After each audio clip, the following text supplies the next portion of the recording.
Right, so this is NCCER Electrical 3 Voice Data and Video chapter. And we'll minimize that.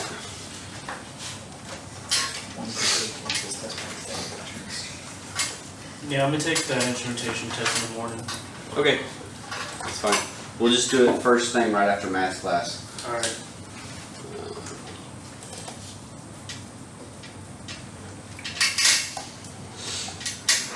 Alright, section 1. Trade terms. You're going to have different types of trade terms like ANSI and TIA are just different standards. Backbone, that's kind of how, like if somebody talks about the backbone, like that's the kind of like what everything on the network, like Nunes has a backbone that runs between servers for different buildings and stuff like that. It's the backbone. Closed circuit television is CCTV. Everybody knows what coaxial cable is. Coax cable, like you used to plug in the back of your TV, or you might still Cable. Right. Cable. Yeah. They still use coax. It's kind of being phased out, but it's also so useful. Coax is very resistant to electromagnetic interference, so they still use it quite a bit because you don't get a lot of disturbance from like high power lines and stuff like that.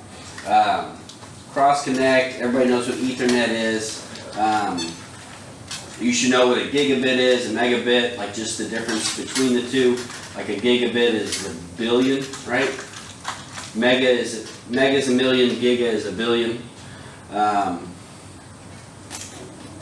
You're going to have a question about OSP, which just means outside the plant. So they go through the ANSI standards for like different types of cables. Like most everybody's heard of Cat 5 cable, right? Yep. They do have a Category 3, a Cat 3 cable. I've never seen one. Yeah, I've never been. So I don't even think you're allowed to use them. I think, no, Cat 3 is the lowest that you're allowed, but I have never seen one installed anywhere. Like I'm not even positive I would, they probably look the same, but I have not ever messed with Category 3. For like microphone stuff? No, this is like Cat 5, which would be like plug it in the back of your computer like that. Communications cable. I cut the end off like that. So page 2, you got Cat 5e cable, which is the enhanced version of Cat 5. And then you got Cat 6 cable, and then Category 6A cable. I've got the first sentence highlighted. Category 6A cable, or Cat 6A, is an augmented version of Cat 6 cable. It has a transmission rates of up to 500 megahertz, considered a 10 gigabit data rate. Out to the side of that, I wrote that's the highest. That's the highest one you're gonna.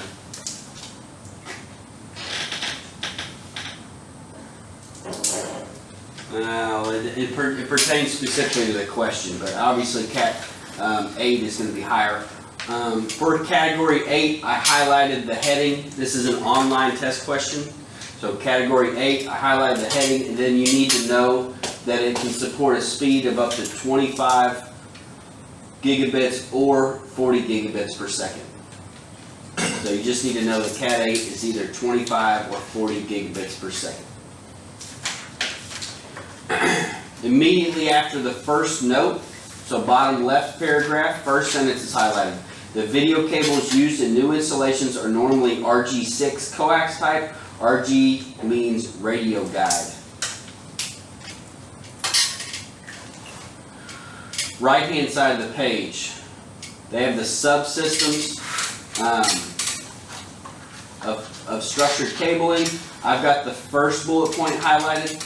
Campus backbone system is the system that provides outside plant or OSP connectivity between buildings in a multi-building campus environment. This includes entrances for each building. So like Nunes would have OSP because we have all our buildings have network cables run. I think they ran, a couple of years ago, they ran fiber to every building. Damn. Running fiber through St. Bernard finally. So, Can we get that for residential? yeah, they're running it, they're doing a test system right now. It's literally an Araby from the railroad tracks Okay. on Alexander to the street behind my house, which is annoying. Well, the military place had the. They probably do. Yeah, it's like 10 years ago almost. Probably. Yeah. The highest internet we can get is 50. Right. What? That's the highest. Yo. Businesses can get Yeah, I 100. was in like the crappy apartments in Houston and we had Signal's fiber good. optic cable. 10, 15 like, years it was behind nothing. everybody. I get 2 gigabytes. And it was 45 hours a Online, month. yeah. We'll get there eventually. I only pay $60. The next bullet point, equipment room subsystem, the whole thing is highlighted as an online test question. The area where all subsystems for an individual building or the entire campus connect. This can be the equipment room, ER, telecom room, TR, or campus or building main cross connect, MC. I don't have the other 3 bullet points highlighted, but it might be worth reading through those. Campus backbone system, 110 on page 3, second paragraph, first sentence is highlighted. When designing campus backbone conduit systems, install pole boxes, appropriately sized to install conduit no more than 500 feet apart on straight runs and after every 180 degrees of bend. So you want, like pulling communication cables and stuff like that, you don't want to pull more than 500 feet at a time. Like if you, even the guys doing the, like I've seen them pulling fiber and stuff like that, like that's why you see them at one side of the street and then the next corner of the street, like within 500 feet, like they'll pull from one to the other and then one to the other, like they'll just go in whatever foot steps. The immediate next sentence is a separate highlight. Do not use standard 90-degree type L conduit bodies, which are conduits, as they make the pull difficult and may result in cable damage. So if you need a 90-degree bend, you can use those smart type L conduit bodies that you see the picture of up on the board or in the bottom right. Everybody remember how to tell the difference in conduits or conduit bodies? Like it Hold it like a gun. hold it like a gun or a pistol, and if the cover's on the right, it's a what? Or Or LR. LR. yeah. If it's on, this would be a what? LB. LB, and if it's on the left, it'd be an LL. You can have one that's on the left and right, it'd be an LRL. Better remember that. Yeah. Moving on to the next page. I don't have anything in environmental protection, but moving on to 112. Support structure, I've got the whole second paragraph highlighted. When installing plastic or metallic OSP buried conduit, all 90-degree bends must have a minimum sweep of 5 feet, and areas under vehicular traffic or roadways must be encased in concrete capable of withstanding 2,500 psi.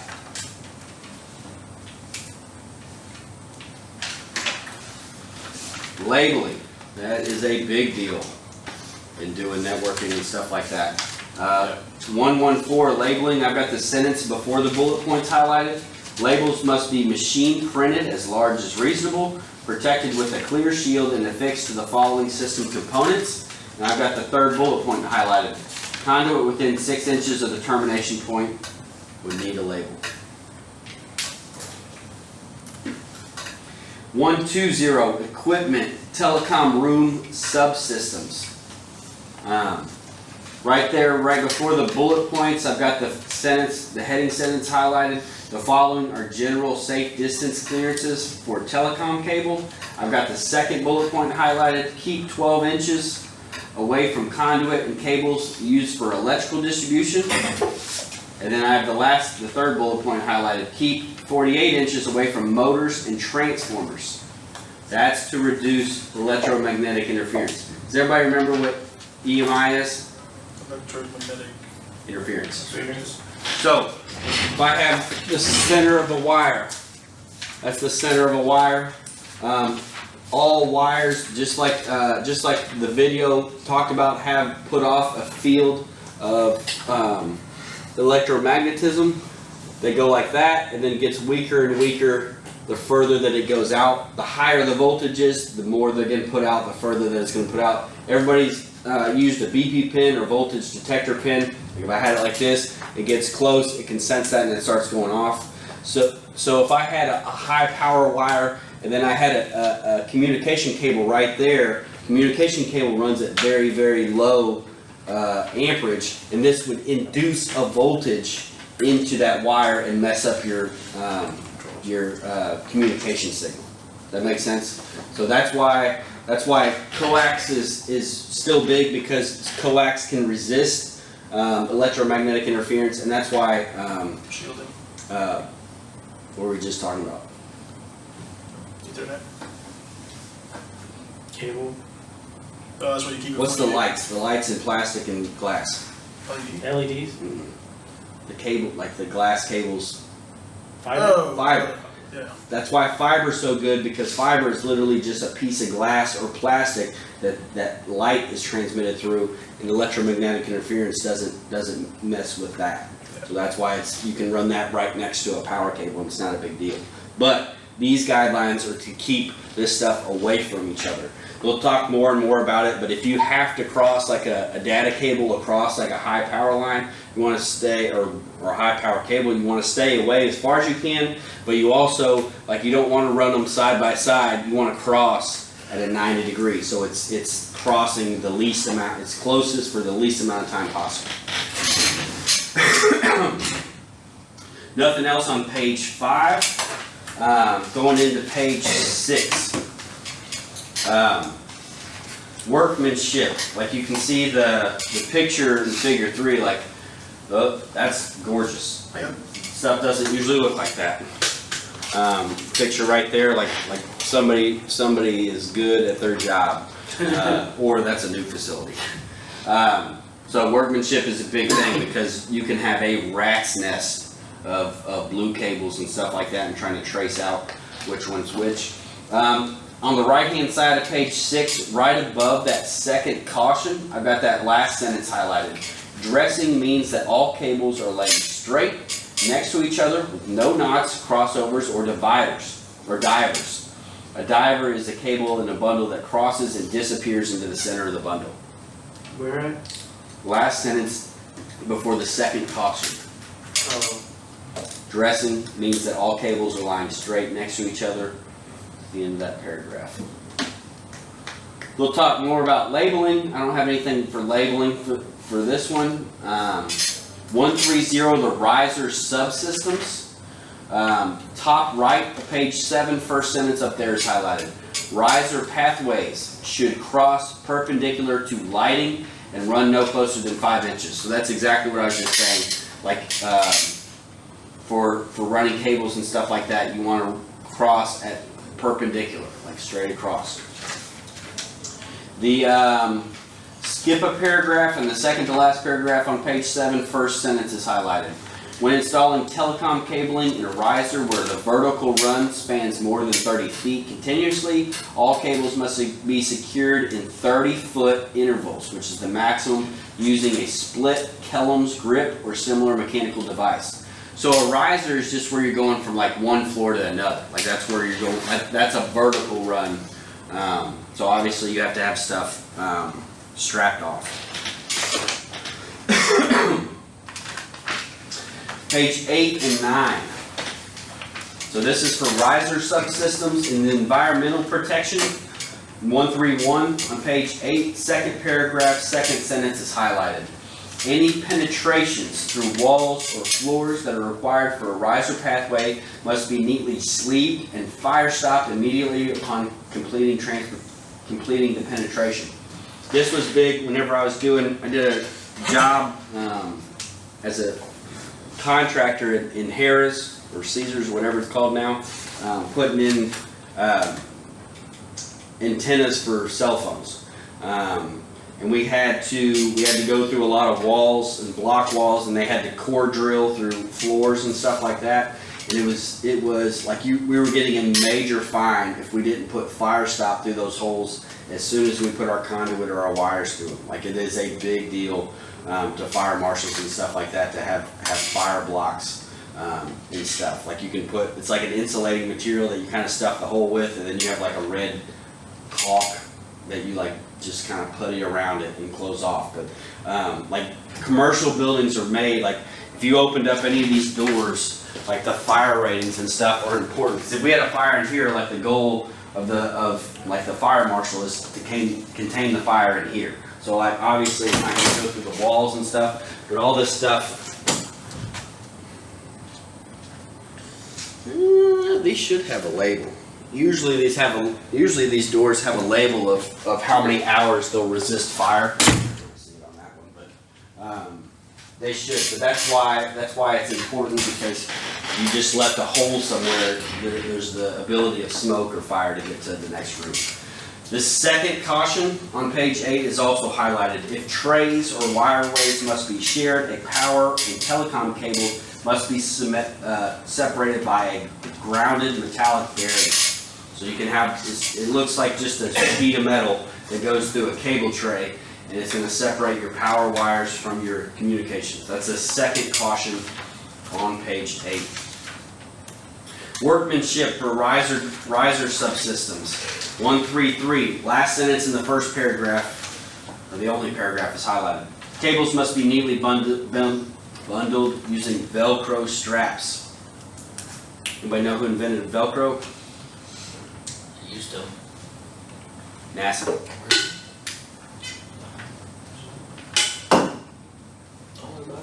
You ain't paying attention, you don't deserve it. Last sentence of workmanship. It's gonna sound crazy, but if you over tighten them, you mess them up.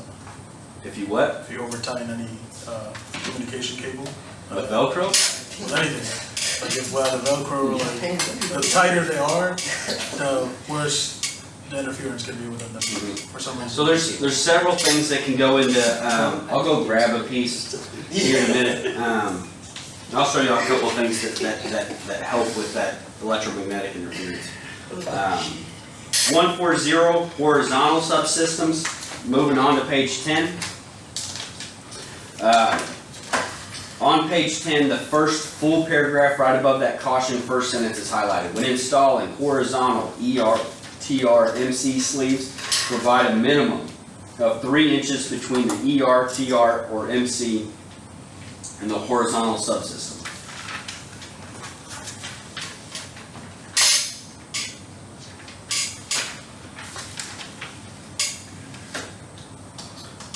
For these horizontal subsystems, that paragraph below the caution, almost right in the middle, I've got an online test question. They should contain no 90-degree conduit bodies and no continuous sections longer than 100 feet. What did I say? It's that bottom left paragraph, almost, if you look at the fire stopping sleeves, almost directly to the left of the holes coming through the wall. They should contain no 90-degree conduit bodies and no continuous sections over 100 feet.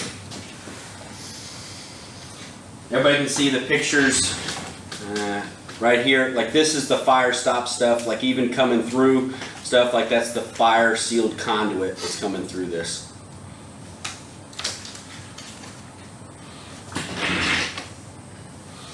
Nothing in environmental protection. Support structure for horizontal subsystems. The first sentence of 142 is highlighted.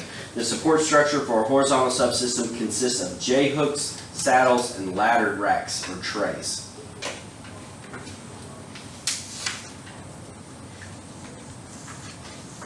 So you can see, like that's the like tray like this.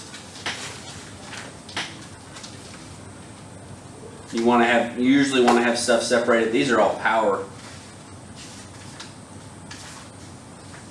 These look like all power wires. Those don't even look like communication cables.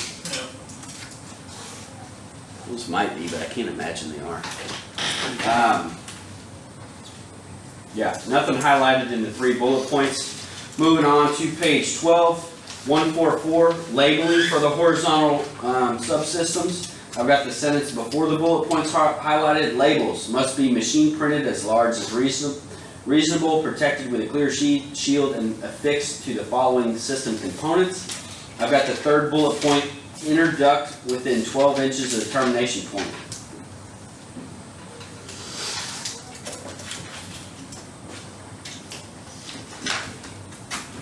Work area subsystems 150 on page 12. First two sentences are highlighted. Determine the furniture layout before designing the work area subsystem. Locate outlet boxes within 36 inches of an electrical outlet for the intended device. So wherever you're putting your communication boxes and stuff like that, it's going to be close to a plug-in or an electrical plug because that's where a computer or something like that's going to be. Right above the bullet points on page 12, on the right-hand side, that sentence is highlighted. When routing cables, maintain the following standard separations. I've got the second one, 12 inches from conduit and cables used for electrical distribution.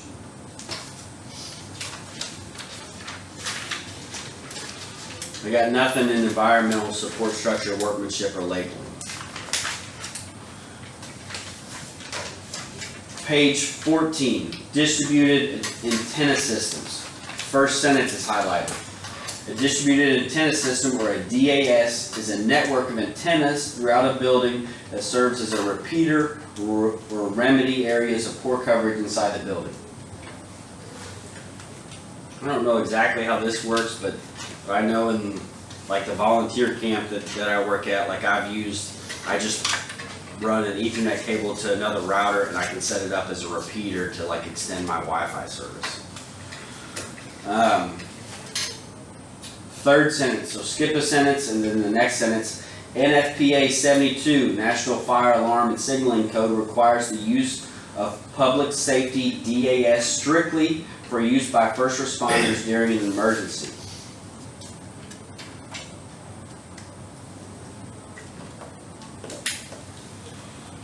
Take a couple minutes and answer those. Actually, no, y'all are going to do that for homework. The section 1 review, you'll answer those for homework. We're going to continue on to section 2.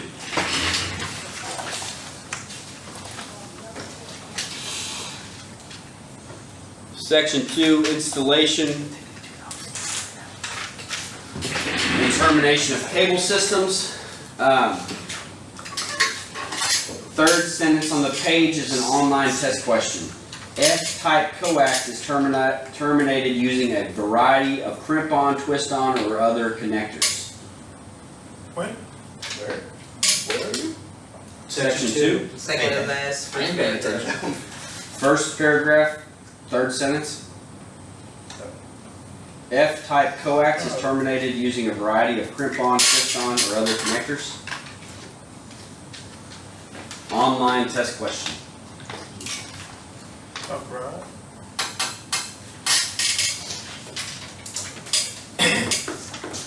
You need to know that UTP stands for unshielded twisted pair, which is normal coax. Sometimes coax is Unshielded twisted pair. unshielded twisted pair. It's not shielded.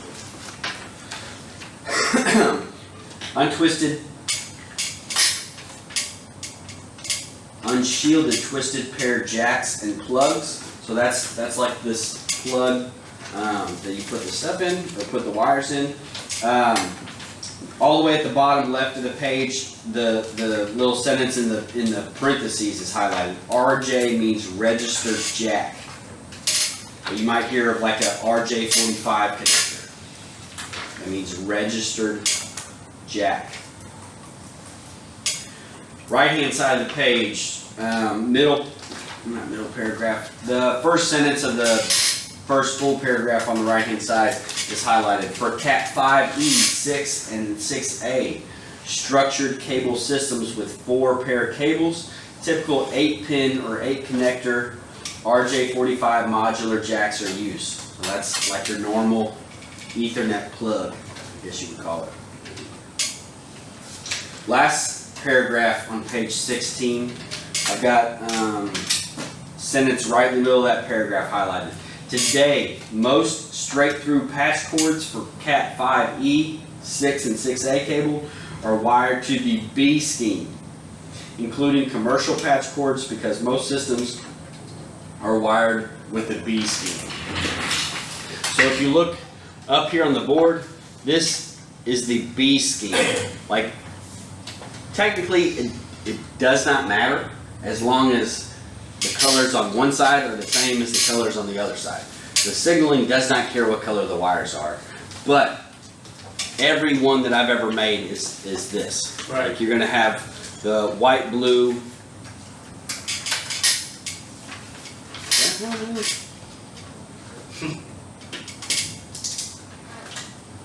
That's right. Why is it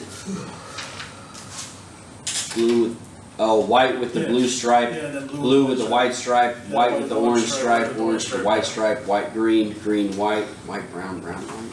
Yeah. Just the pin numbers different.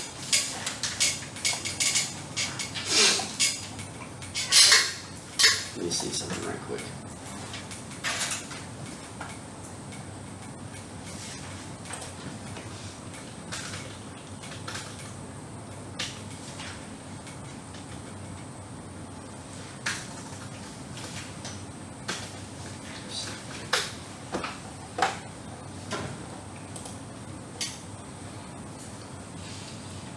That's what I'm used to. Orange, orange stripe, orange, green stripe, blue, blue stripe, green, brown stripe, brown. Yeah, but if you look at it, so the two in the middle is considered stacked. So this is the same thing, they just, again, worded weirdly. So if you look, what says PR2, Down so here. PR2 is, starts with the orange. Then PR3, Oh, okay, yeah, okay, okay. it just doesn't, They didn't put them in order over yeah, there. the table doesn't speak. Gotcha. Okay. Yeah, the only- Well, if you're ever confused, blue goes in the middle, Google it.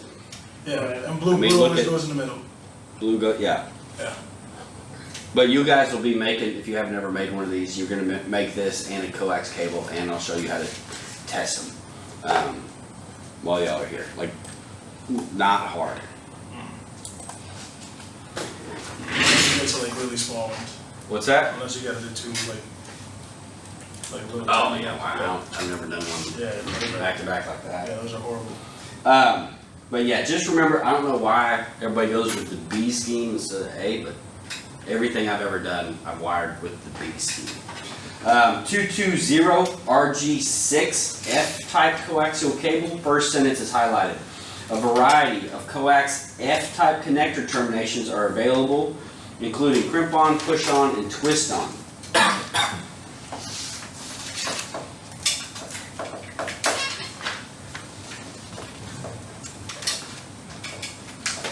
So the type F connector looks like this.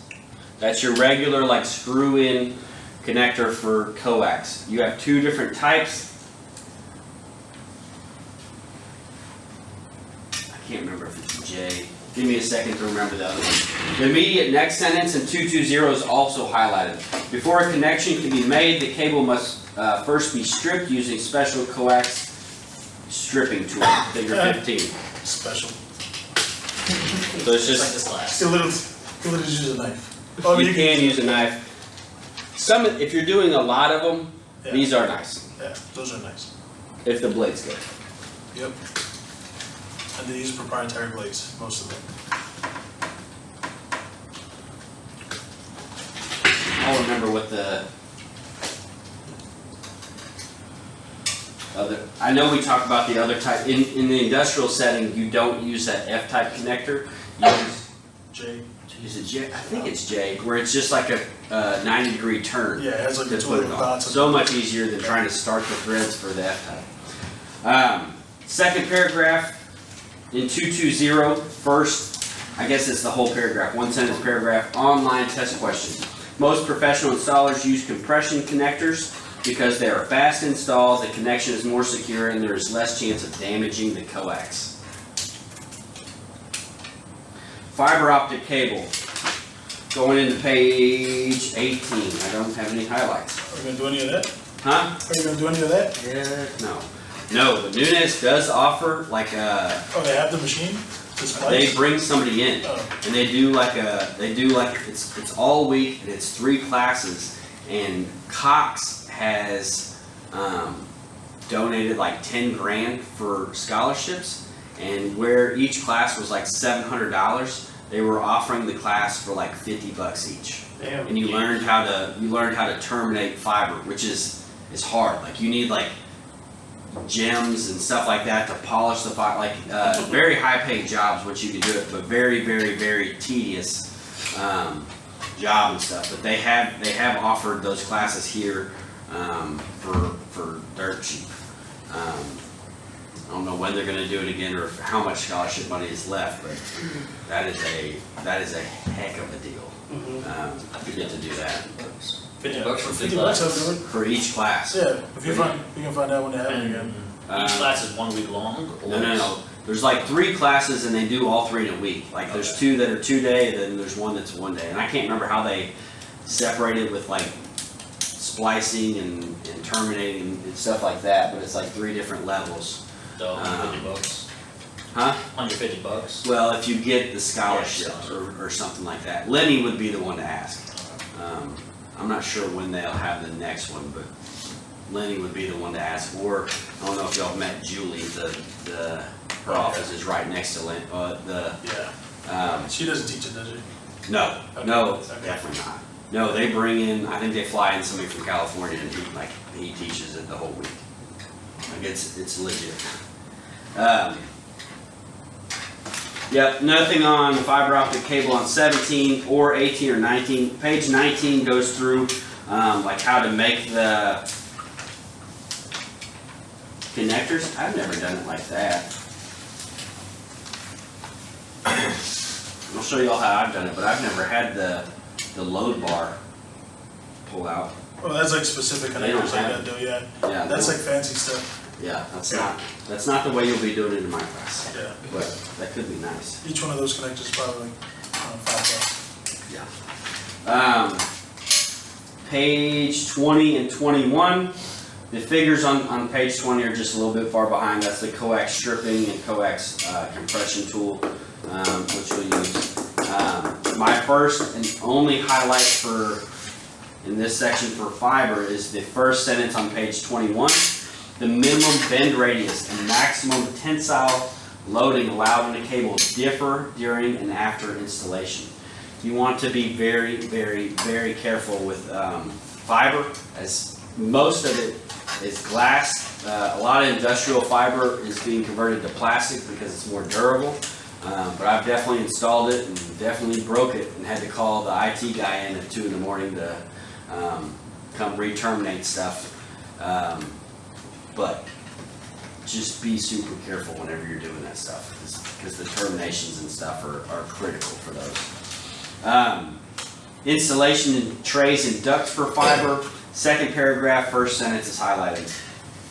Long vertical runs should be clamped at intermediate points, preferably every 3 to 6 feet, to prevent excessive tensile loading on the cable. So fiber has to be strapped off every 3 to 6 feet. What was that? The second paragraph of 231, first sentence, all the way at the bottom left of 21. Alright, I got it. Installation in conduit, 232, second paragraph, second sentence. Sufficient clearance must be available to allow the fiber optic cable to be pulled through without excessive friction or binding, because the minimum pulling force that can be used is 90 pounds. Or no, maximum pulling force. That's still quite a bit. I wouldn't want to put 90 pounds on a Where's that at? fiber optic cable. Second paragraph, second sentence of 232. Sufficient clearance must be available to allow the fiber optic cable to be pulled through without excess friction or binding, because the maximum pulling force that can be used is 90 pounds. Page 22 and 23. First paragraph, second sentence on page 22 is highlighted. Also, pull boxes should be located in any area where the conduit makes several bends that total more than 180 degrees. So for communications and stuff like that, your maximum amount of bends is 180. What's your maximum amount of bends for regular conduit and electrical? 190? No, 360. You can have 360 degree of bends between pull points. That's for electrical. For communications, it's looking like a maximum of 180 degrees of phase. I don't have anything in system components. Like you can see the cleaving tool and the termination tool, like that's what you would use. Like fiber also has to have like a very specific length to it, and that's why you will see in fiber optic enclosures, like both of those pictures on page 22. I'm behind in my, or these two pictures up on the board. Like that's why they coil up so much fiber that's in there. It's not just for having 40 feet of new termination wire. It's because it has to be a specific length.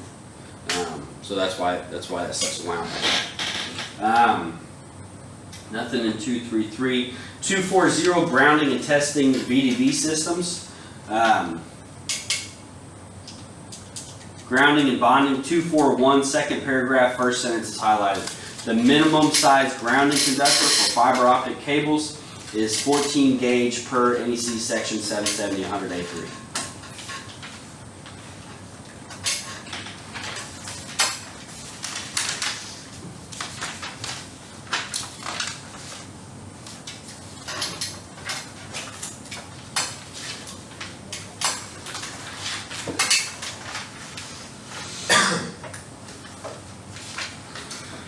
Page 24, still talking the same section, grounding and bonding. Second paragraph, first sentence is highlighted. The minimum size grounding electrode conductor for communication circuits, including community antenna television and radio systems, network powered broadband systems, and premises powered broadband systems, is 14 gauge. And not required to be larger than 6 gauge.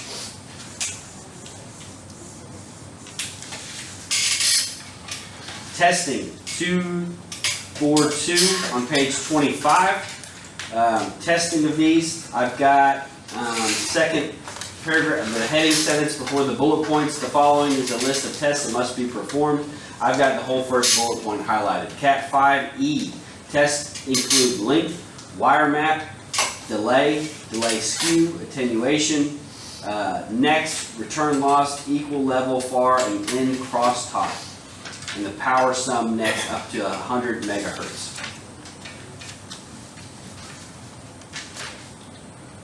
Table 1 in page 25, you're going to have one of the practice test questions come out of that. I highlighted the second column, fiber optics, and then underneath it wrote NEC Article 770. So that's on table 1 where you see fiber optics in the second column. You need to know that fiber optics are covered in NEC Article 770. If you look down through all those, you can see all of them say set Article 770 dot something.